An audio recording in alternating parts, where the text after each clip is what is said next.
Welcome to Snail Story. How are you today? Is it sunny or rainy where you are?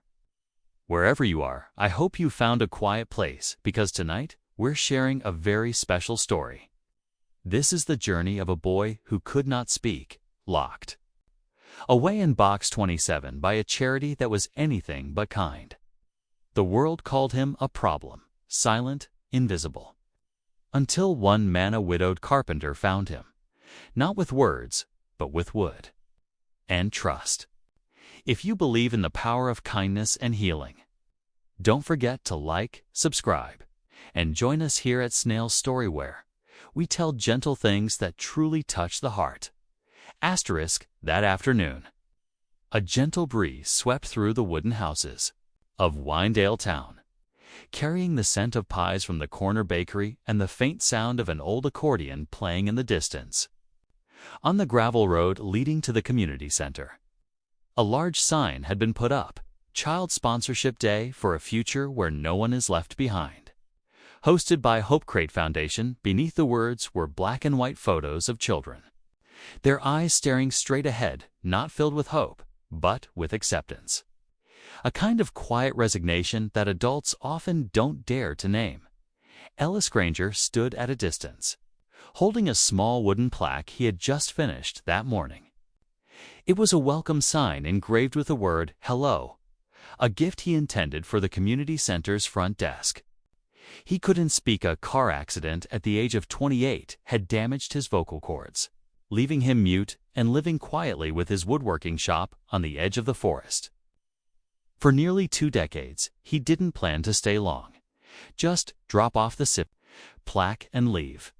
But what made him pause wasn't the sign outside, was the voice echoing through the old brick building, broadcast over a loudspeaker. Next is Box 27, an 8-year-old boy named Elian, mute since birth, orphan. Knows basic woodworking, very little resistance. Ellis froze. Box 27. He turned toward the hall, where rows of fabric boxes were set up like exhibition booths. Each child sat inside, with a wooden plaque in front displaying their name, age, skills, and the sponsorship amount required. Elian sat there, silent, a thin boy with wide eyes and messy hair. In his arms, he clutched a small, crooked piece of wood, twisted and worn, but clearly a treasure to him. His eyes didn't glisten, didn't plead. They were simply empty, eerily quiet, as if he had once tried crying, and no one listened. So he stopped. A man in a suit approached and looked into the glass of the box. He shook his head. No communication potential. Difficult to educate. He walked away. The next person asked, "Is he obedient?" A volunteer nodded. Very, never speaks. Never causes trouble. Can he work? Simple tasks. Yes, seems to have some woodworking skills. The person looked again, then walked off. No one said a word. The staff member glanced at her watch and raised her voice. If no one sponsors Elian today, he'll be transferred to outpatient care. That means a different priority list. Polite applause echoed from the corner where someone had just selected Box 26, a little girl who could dance. Elian remained seated, his eyes still blank. Ellis felt a weight in his chest, like something heavy pressing down. He stepped forward. No one noticed at first the man in the thick coat, wool hat. Holding a wooden frame, he walked straight to Box 7, stopped, pulled a white wooden board from his backpack. With a charcoal pencil, he wrote, "I didn't come to choose. I came to rescue the child who was robbed of his voice." The room went silent. The staff member hesitated. "I'm sorry, who are you, sir?" Ellis pulled out his wallet. It held only $123 and some coins. He laid it on the table. She frowned. "The minimum sponsorship for Elian is $300. You're short more than half." Ellis took out another item, a hand-carved knife, worn from 20 years of use, its blade dulled but still sharp. He placed it gently on the table. Then came a faded, Membership card from the Windale Carpenters Guild, with his photo and the words, Ellis Granger, Master Craftsman. Finally, he wrote, I don't have enough money, but I have a trade. I have time. I have a workshop and a warm bed. And I have more than enough silence to listen if this boy chooses never to speak. A woman in the back wiped away tears. A man lowered his head. No one else spoke. The staff member was speechless. She turned to her colleague. They exchanged, hushed. Words, then reluctantly nodded. Please sign here. We take no responsibility afterward. Ellis signed. His hand trembled slightly. Elian didn't move. The boy will go home with you. Ellis stepped forward, knelt, and held out his hand. No pressure, no pulling. Just a hand, waiting. Elian looked at him for a long, long time. Then, like a tiny ember, falling on just enough. Ash to spark, the boy placed his small, thin hand into the silent man's palm. No applause. No one said thank you. But as Elian stepped out of box 27, still clutching his old piece of wood, the entire hall fell into stillness, as if witnessing something once broken, now quietly beginning to mend. Ellis's old pickup truck rattled, with familiar clanks as it rolled down the dirt road leading to the forest's edge. Wind whistled softly through the cracked window pane. Inside the cab, the scent of pine wood and engine oil mingled, as if it were the only kind of air left. Elian sat curled up in the passenger seat, clutching an old backpack and a broken wooden. Letter E. He didn't speak. Didn't look out the window. Didn't look at Ellis. Ellis couldn't speak either. But even if he could, he probably wouldn't. Sometimes, silence is the only kindness left. The woodshop lay deep within the foresta. Low two-story cabin with a slanted roof, smoke curling gently from the iron chimney. Beside it was the open workshop where planks and boards lay scattered like they were waiting to be called by name. Elian stepped out of the truck when Lise opened the door. No one said welcome, no handshake, just a nod and a hand motion. From Ellis, go on in. Elian walked into the house as if stepping into danger. In the small kitchen, a pot of soup sat cold on the wood stove. Ellis reheated it, ladled it into two mismatched ceramic bowls, and placed them on the wooden table. Then he sat down, waiting. Elian didn't move. He stood by the doorway, eyes scanning everything: the swaying hanging lamp, the pile of unwashed mugs, the fridge humming in the corner, and the leather hat hanging by the door like it was watching him for minutes past. Then, Ellis said nothing. He didn't push. He simply tapped the table twice with his knuckles, a steady, gentle sound, like knocking on a door, but one that asked for nothing. Finally, Elian stepped closer. He didn't sit, just stood by the table. One hand rested on the back of a chair. The other still clutching the wooden Ellis slid the spoon toward him. Elian took it calmly, without a word of thanks. But when he took the first bite, he paused, not because it was hot, but because it was unfamiliar. Unfamiliar because it wasn't bad. It had no sedatives. It wasn't watered down with dishwater like the meals from the center. He ate slowly, eyes down. Ellis finished first, washed the dishes, and headed to the workshop. He didn't signal for Elian to follow. Didn't lock. The door. An hour later, Elian came out. Inside the workshop, the scent of freshly cut wood filled the air, mingled with varnish and pine resin. Ellis was sanding a plank with slow, gentle strokes, like soothing something that had once been hurt. Elian stood and watched. Didn't ask, didn't sit, just watched. After a while, he placed his broken wooden knee on the work table next to Ellis. Ellis glanced over. Didn't touch it. Elian pointed to it, then made a small hand gesture barely noticeable. But it meant something like, "Do you know how to fix it?" Ellis nodded. The boy turned away, said nothing.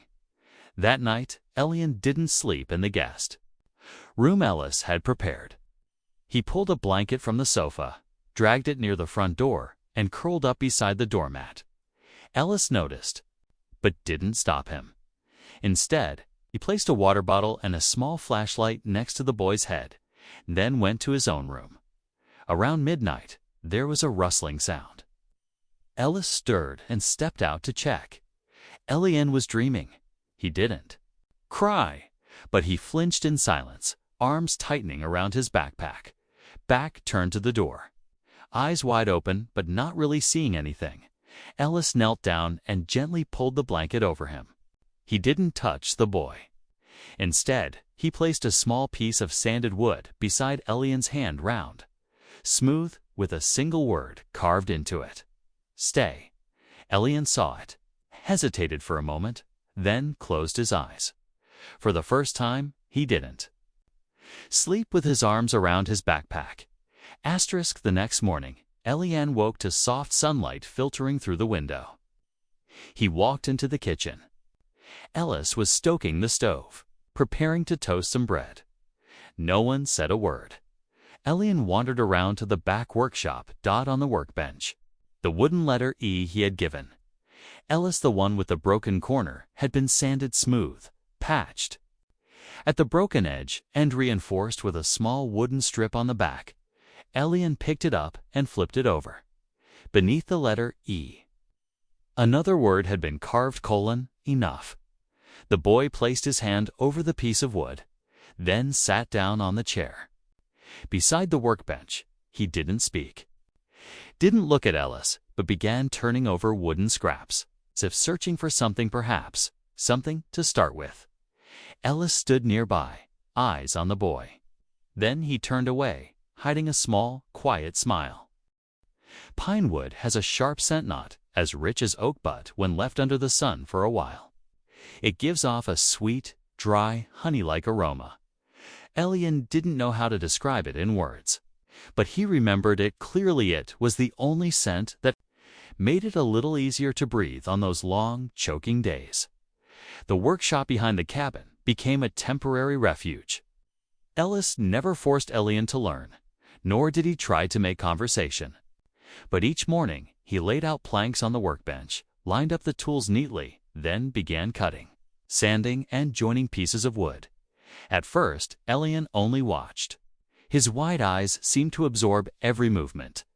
Then, on the third day, he picked up paper and a pencil. He drew a small wooden chair. It wasn't pretty.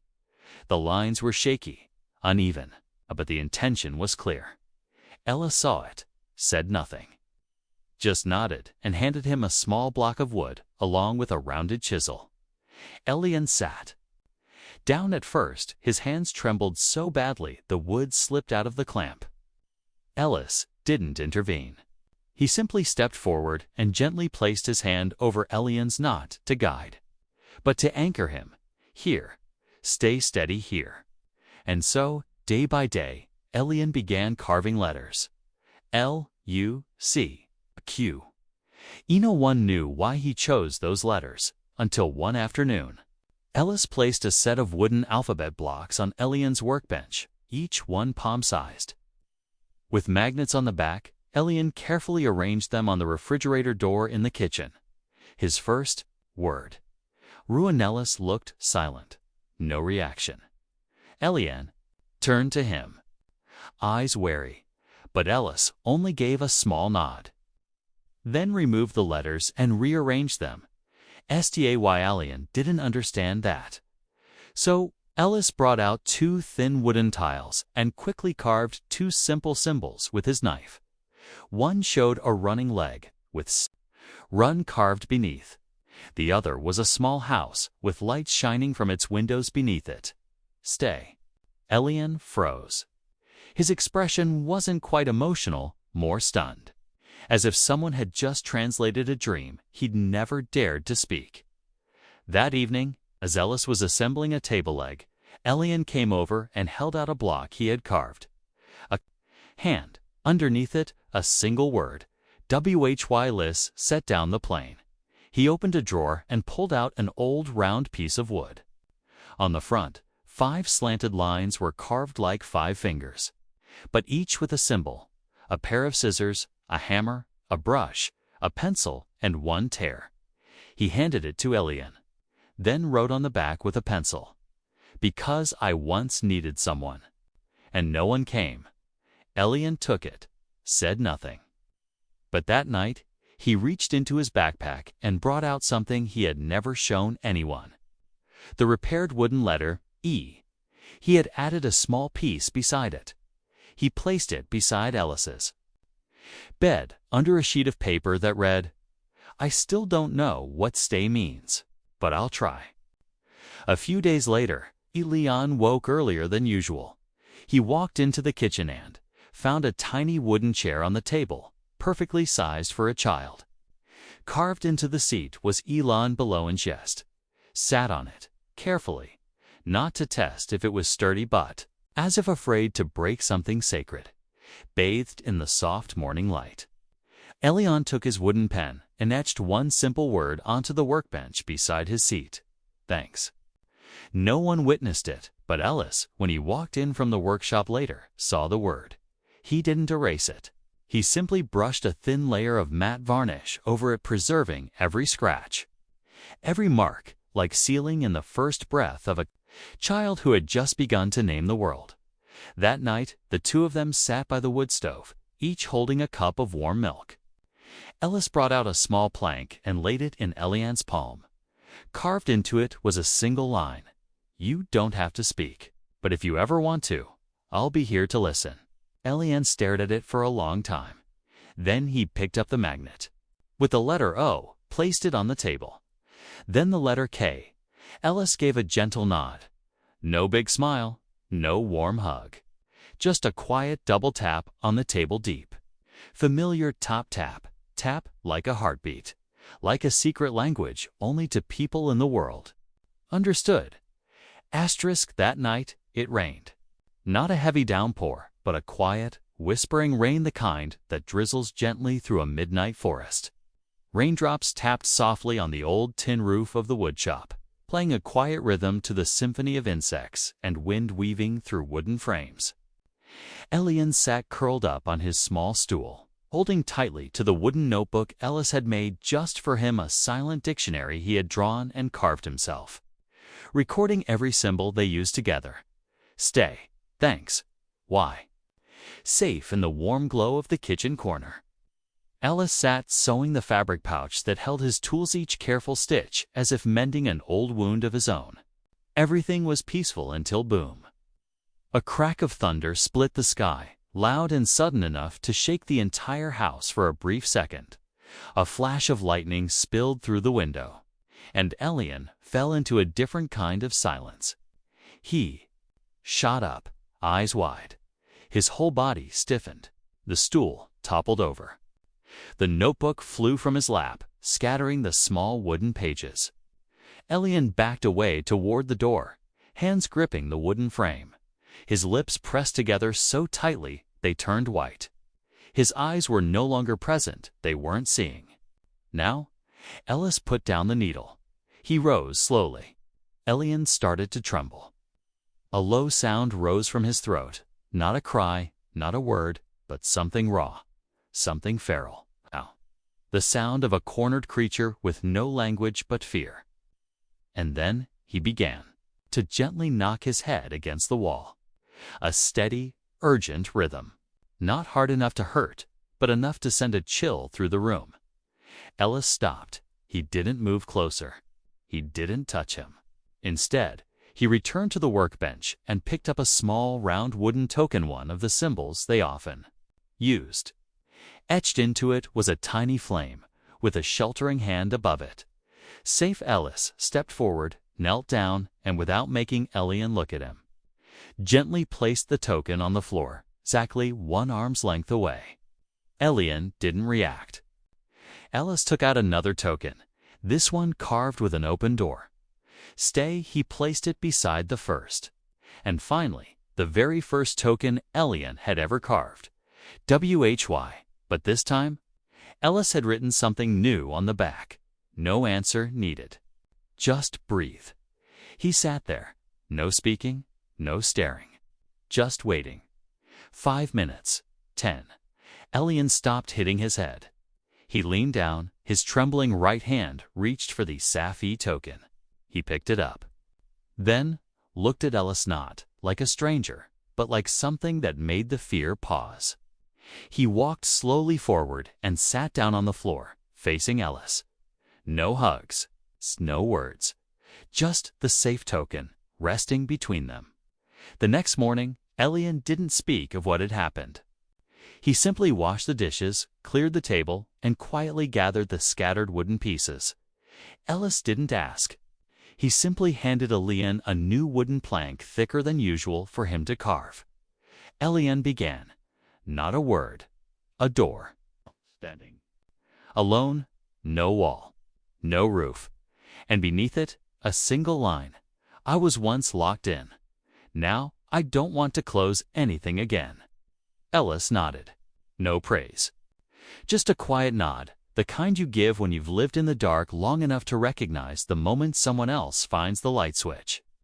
That night, they sat together again. Elian brought out his wooden dictionary. He turned to the last page and carved a new symbol. A simple house with 2 shadows sitting in front of a fireplace, one small, and beneath it, the words, "Maybe home." Ellis didn't write anything. He simply tapped twice on the tabletop. Tap. Tap. And that was enough. One morning, Elian stepped into the workshop earlier than usual. A thin mist still blanketed the world. The ground was soaked, but not cold. In his hands, he carried a few scraps of wood he'd picked out the day before. Small, uneven, but just. Enough to carve the scattered thoughts words could never hold. Ellis was off fitting a doorframe for a neighbor down the road. When he saw Elian carefully laying out his tools on the bench, he said nothing. Just gave a silent nod and returned. To his work, Elian began carving. No rush, no tremble. The first piece, a box with tiny vent holes and a single carved word. Box 27 II. A child crouched. Head in hands, surrounded by shadowy figures with exaggerated grins. Their faces were faceless, but each held a placard, funding the future. The third only a pair of eyes, no pupils, no lashes but beneath them. One solitary detail, a tear carved to fall upward. Ellis saw, but he didn't touch. That evening, under the warm haze of the kitchen lamplight, Elian laid the 3 pieces of wood before Ellis. No explanation. Just placed them on the table, equal distance apart, like footprints tracing backward through memory. Ellis picked them up, studied them in silence.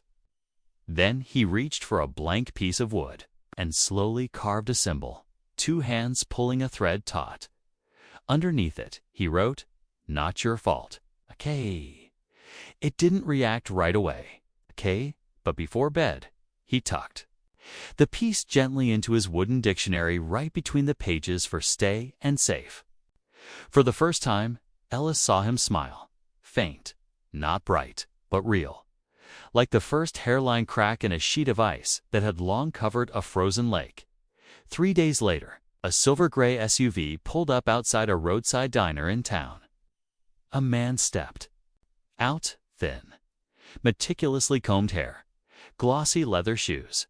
He entered the diner, smiled at the owner, ordered a coffee, and asked casually, "Is there someone named Ellis Granger around here? I heard he lives near the edge of the woods."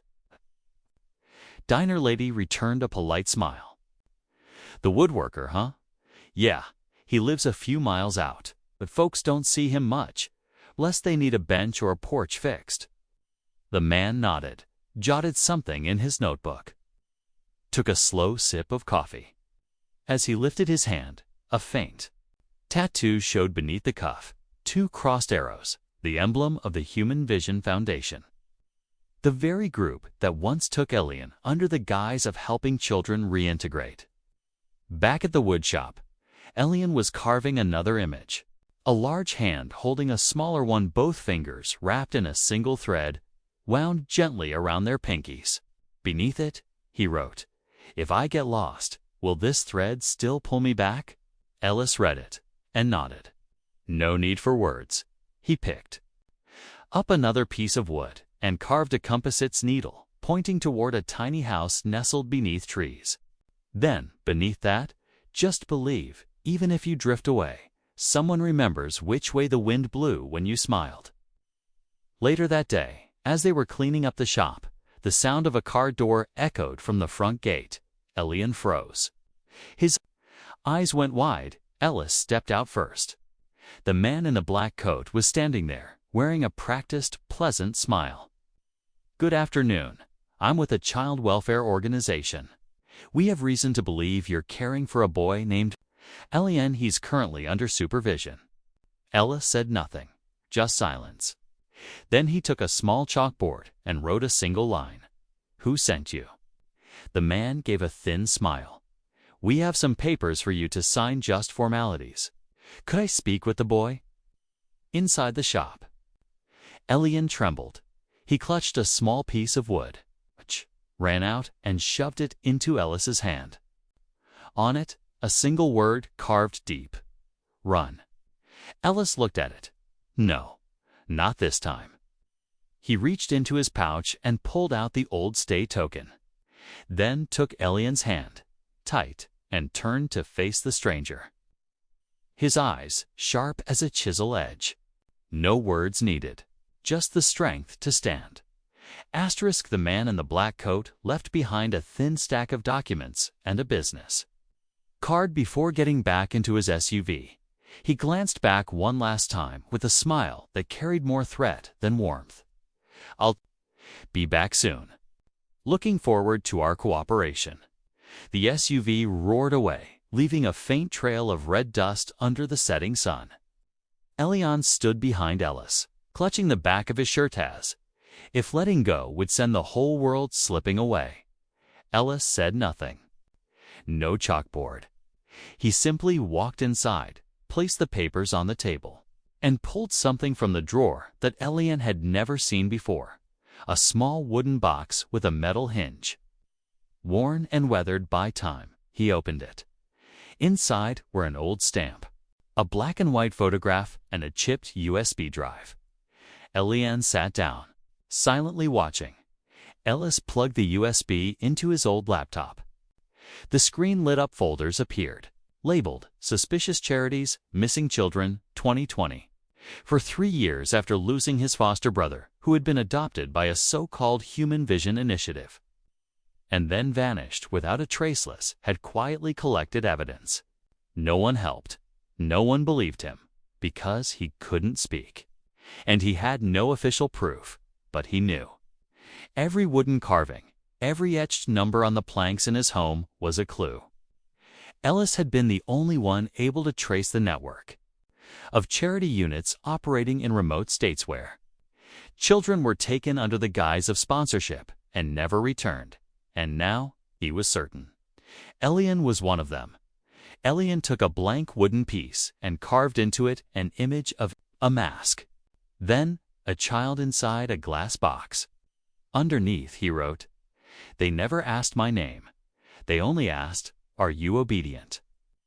Ellis didn't need more proof. He went out to the workshop and took down a wooden sign hanging on the wall. On the back was a map marked in red with states, missing persons, and associated organizations. At the bottom, a line long carved into the wood. "If a child is a piece of wood, I will be the chisel to carve back their name, to carve back their right to live." That night, Ellis opened his laptop and sent an anonymous email. It contained all his investigation data, addressed to one person only: Vivian Hartley, a child protection worker at an independent agency and once a colleague of his late foster brother. Ellis couldn't speak, but Vivian understood the language of wood better than anyone. The next morning, Elian woke to find something new on the kitchen table. A brand new backpack, neatly folded clothes, a reusable water bottle, and an empty notebook. He looked at Ellis, silently asking with his eyes. Ellis wrote on the board, "We're not running. But if they come, we'll leave first together." Elian hesitated. Then he pulled out a newly carved wooden piece from the drawer on one side, an open door. On the back, one word: trust. By noon, while Elian was sketching a design for a new wooden chair, the sound of a vehicle echoed. From afar, the silver-gray SUV. This time, the man in the black coat wasn't alone. Two others stepped out, a woman in professional attire with a cold expression, and a man carrying a briefcase. Ellis opened the door and stood firmly in the yard. Not hostile, just steady. The man in the black coat held out a paper. Temporary custody order. We are authorized to review your care arrangement with Elian. The child needs to be returned to the organization. Inside the workshop, Elin stood frozen. But he didn't step back. He pulled out a freshly carved wooden piece from that morning, a shield, and placed it on the table. Among the old carvings, as if to declare, no more running. This is home. Ellis saw it and smiled for the first time. Not the usual quiet nod, but a real smile, calm. Resolute, he turned and handed the woman a printed letter from Vivian Hartley, a formal request to open a full investigation into the Human Vision Initiative. The woman froze. The man in the black coat paled. 15 minutes later, the SUV pulled away. They took no one, left no threats. It was only the beginning of a much larger legal battle. But inside the small house by the woods, the two didn't speak a word. They simply sat side by side and carved a new piece of wood. Etched into it, "We stayed." 3 days after the confrontation with the people from the Human Vision Initiative, a cream-colored Jeep turned onto the narrow road leading to Ellis's workshop. No noise, no dust, just a soft stream of jazz music floating from within. A woman stepped out, silver curls tied low, round glasses resting on her nose, and a thick wool shawl wrapped around her shoulders. Though the weather was mild, her name was Vivian Hartley. She didn't need to knock. Ellis was already waiting, eyes lit up like someone seeing a piece of their past come home. Elian stood hidden behind the door. He had never seen anyone approach their house without making Ellis take a step back. But with Vivian, Ellis moved forward gently, hugged her like embracing a long-lost relative. Vivian squeezed his shoulder softly, then turned to look at Elian. No sudden movements, no loud voice. She simply leaned down, smiled tenderly, and said, "You must be Elian. I know you've been silent for a long time, but now you have the right to be heard on your own terms." Elian looked at Ellis, then slowly nodded.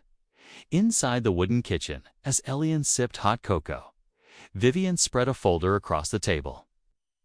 Inside were photographs, documents, handwritten letters, and records from dozens of families whose children had vanished through similar sponsorship programs.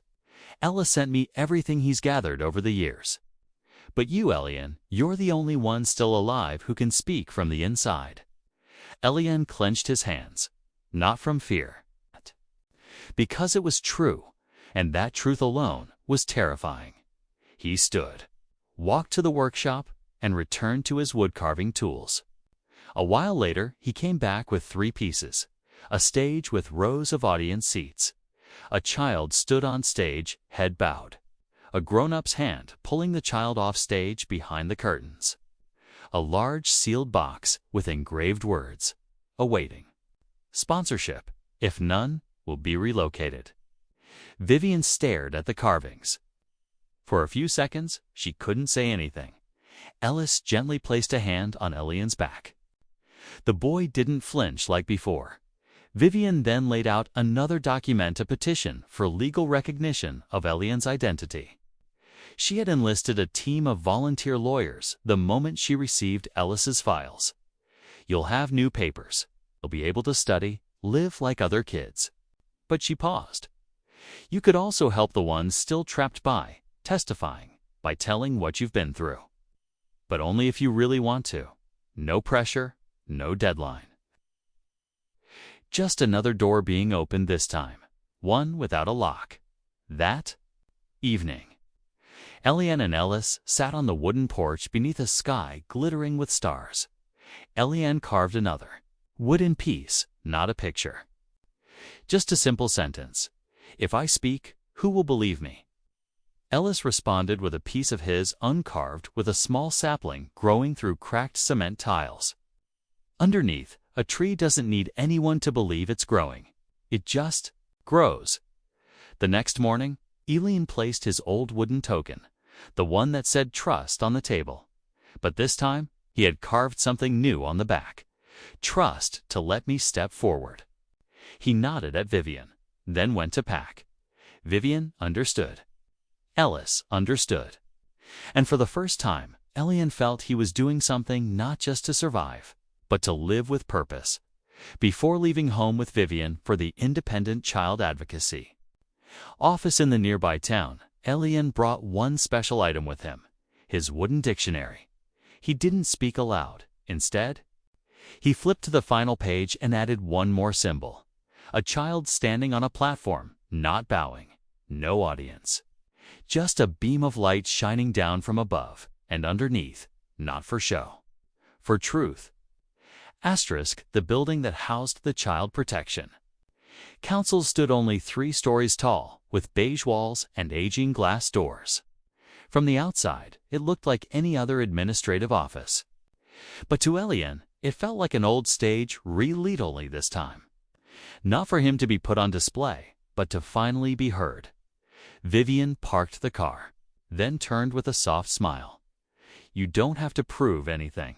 You just have to be yourself. What you've brought is enough. Eliane nodded, clutching his wooden dictionary tightly to his chest. The meeting room was small, its walls decorated with scribbled children's drawings. At the table sat 3 adults, a female lawyer, a young coordinator, and a child psychologist who specialized in trauma recovery. When Eliane entered, they all stood not with scrutiny, but kindness in their eyes. He sat down. No microphones. Number? Recorders. Just a small wooden box at the center of the table meant to hold moments, specifically. The carved pieces Eliane had brought from home. He began. Without a single word, he placed each carving on the table. One by one, a child sitting. In box 27, flanked by 2 iron bars, an unfamiliar hand pulling the child away, holding a sign, sponsorship $1,000 month. A crowd seated below, raising price tags. Another child being taken away because no one raised a hand. A truck, doors slamming shut. Each wooden piece struck the air like a silent scream. No subtitles. No need for explanation until the last piece. Eliane placed a carving of a boy with a cloud-shaped birthmark on the back of his neck, next to a figure of himself lying holding that boy in the darkness of box 27. Beneath the carving, the words, "He," was taken first. The room fell completely silent. The lawyer raised a hand to her mouth. The coordinator pulled out her phone and searched the archives of missing children. Moments later, a photo appeared on screen. Noah Garcia, age 9, missing since April of last year.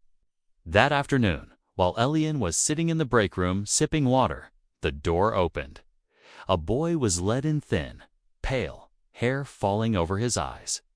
The man escorting him said, "This is Noah. He was just located at an unlicensed foster facility in a neighboring state." Fortunately, someone described the birthmark exactly. Eliane stood up, walked over. Noah looked at him for a second, then suddenly broke down in tears. No names were needed, no questions. Just 2 children who once held hands. Inside a freezing wooden box, now standing before each other in the real world. That evening, in the witness housing room, Eliane sat beside Noah. They said nothing, but together they carved a new piece of wood. An open box, 2 children sitting on the edge, legs swinging, faces tilted toward the sky. Beneath it, they engraved, "We're out." Vivian watched from afar, holding her folder tightly. That night, she would send the complete file along with Eliane's wordless testimony to the state court, back at home. Ellis was doing something special. He was carving Elian's entire Deciva, a lion's entire journey from the first plank the boy ever left behind in the workshop to the events of this very day. Each slice of wood would come together to form a silent book, titled, The Child Who Spoke in Wood. Elian didn't know if the court would grant Ellis official custody. He didn't know how long the Human Vision Initiative could continue hiding. But he knew one thing for certain. From now on, every child once trapped in darkness could step into the light if someone was willing to listen. Whether through words or through wood. That autumn morning wasn't cold, but Elian felt a chill run down his spine the moment he stepped out of his room. On the breakfast table, Ellis had left a small wooden board. You don't have to be brave. Just tell the truth. Elian nodded. Expression solemn. For the past 3 days, ever since Noah reappeared, Elian had met with a psychologist and practiced recounting everything's using his wooden dictionary. What once had been a quiet hobby was now living undeniable evidence. Vivian drove them to the county courthouse.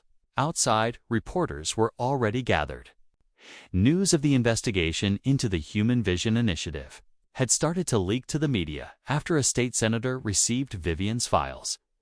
The courtroom was small, seating only 30. A custom stand had been built for the witness where Elian could lay out his wooden carvings one by one. Noah sat in the back row, clutching the wear-out piece like a talisman. The judge looked at Elian not with pressure, but with patient understanding. He spoke gently. You don't need to speak. Just show us the truth. Elian opened the wooden box. He laid them out. Box 27 names crossed out. Trucks with no destinations, numbers carved onto uniforms. Silent screams etched in. Woodgrain's room was completely still. A lawyer representing the Human Vision Initiative stood up, attempting to object. These are just drawings. You can't treat them as verifiable evidence. That was when Ellis stood from the bench.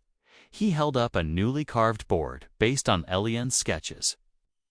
But this time with a freight tracking number, a warehouse receipt, a date, a recipient's name, every detail carved with expert precision.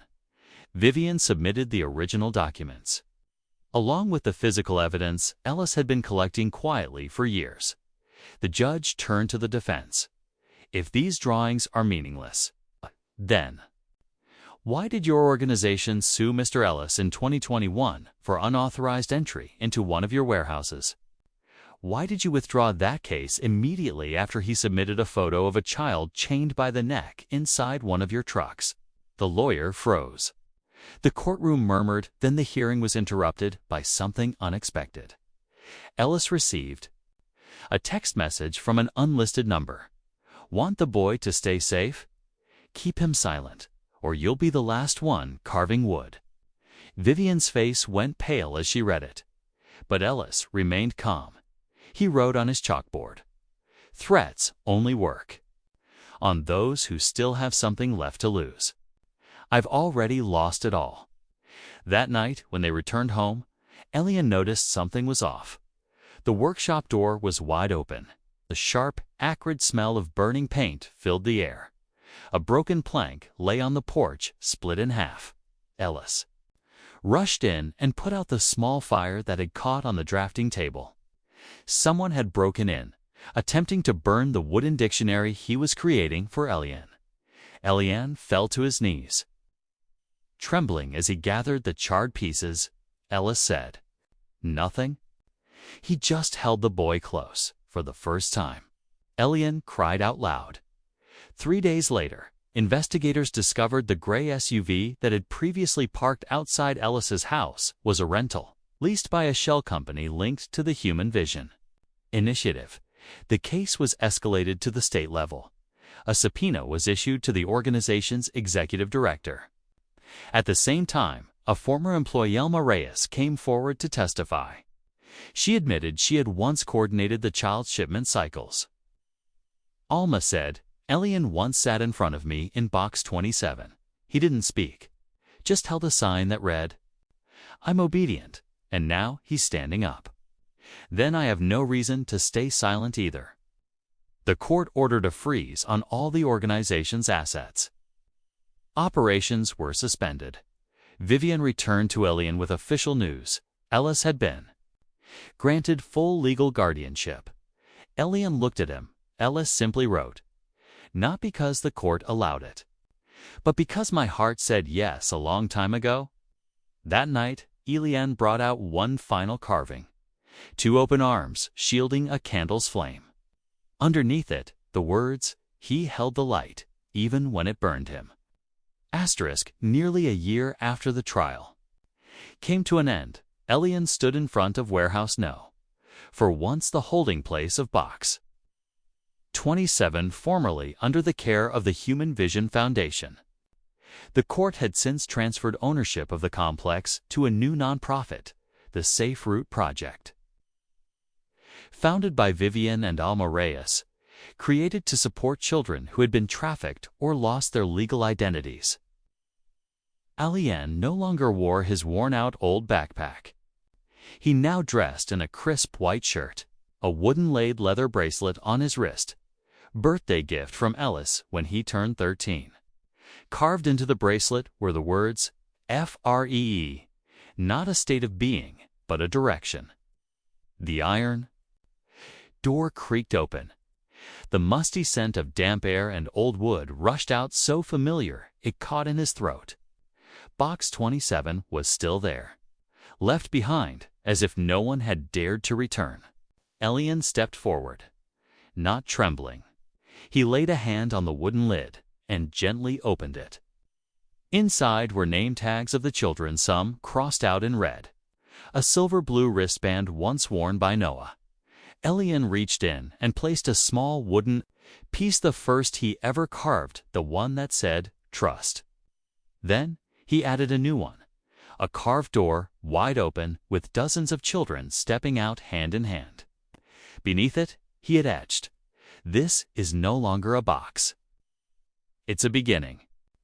Box 27 was later brought to the main office of the Safe Route Project, placed in the reception room for newly arrived children, a living testament to what once was. A small plaque beneath it read, "This box once confined a child." But that child was the one who opened it. Ellis wasn't there that day. He was at home, having just completed a new piece, a small wooden stage. But the children on it weren't performing. They were telling stories. And in the audience sat a single carved figure, faceless, nameless, with one line engraved below, "The world that finally listened." Noah now lived with a foster family, but every week he sent letters to Elian. They still called each other by the same secret name, the Box Breakers. Vivian went on to open 2 more centers. She often said, "It was Elian who taught me that some languages aren't spoken aloud but can still reach both the law and the human conscience." At 16, Elian began training to become a sculpture mentor, using shapes and hands instead of words to help other wounded children tell their stories. He didn't talk much, just handed them a set of wooden tools, sat beside them, and smiled. Many of those children used to be afraid of the light. But beside Elian, they learned that you didn't need to be good with words. You just needed someone willing to listen. On the final night of summer, Ellis and Elian sat on the porch, sipping hot cocoa. The moonlight spilled through the pine trees. Elian handed Ellis a special carving, 2 hands shaping a pair of wings. And beneath it, the words, "You didn't give me wings. You taught me how to carve them." Ellis didn't reply with words. He simply pulled Elian into a hug, no awkwardness, no distance left. And for the first time in his life, Elian spoke aloud, soft but clear, "I love you." Ellis said nothing, but he smiled, eyes already shining with tears, long held in. Today's story doesn't end with applause. It ends with a hug, quiet, long enough to soothe all the years forgotten. We've walked with Elian from the darkness of Box 27 to the light of being seen. The boy once silenced is now the one helping others find their voice. With wood, with love, and with a father who never needed words. Thank you for staying with us till the very end. If you feel this story is worth sharing, please like, subscribe to Snail Story, and leave a comment to let us know you're here with us. We'll see you on the next journey where we continue to believe in the gentleness that still exists in this world.